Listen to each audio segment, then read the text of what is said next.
حديث الليل كلمة تهدي قلبك وتمشي معاك لآخر اليوم.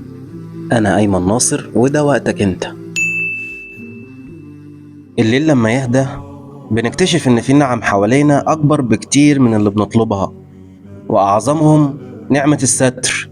الستر مش إنك ما تغلطش، الستر إنك تغلط وربنا ما يفضحش، إنك تقوم من نومك كل يوم والناس شايفاك كويس وإنت عارف إن جواك حكايات لو اتكشفت ما كانتش هتعدي. احنا عايشين بستر ربنا مش بشطارتنا ولا بقوتنا، وكل مرة ربنا يستر عليك فيها دي رسالة حب مش انذار. الستر انك تتلخبط وتلاقي باب التوبة لسه مفتوح، انك تقع وتلاقي رحمة بتشدك من غير ما تعايرك. وفي الدنيا دي اوعى تفرح في زلة حد، واوعى تحكي حكاية مش حكايتك. يمكن نفس الستر اللي مغطيك النهاردة هو اللي مانع وجع كبير عنك بكرة. الستر مش بس من ربنا لعباده، ده كمان امتحان لقلوبنا. تستر ولا تتفضح، تطبطب ولا تشاور.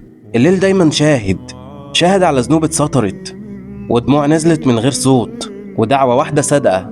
فربنا يسترها علينا ويستر قلوبنا من الكسر، وأيامنا من الخذلان، وأرواحنا من الفضيحة.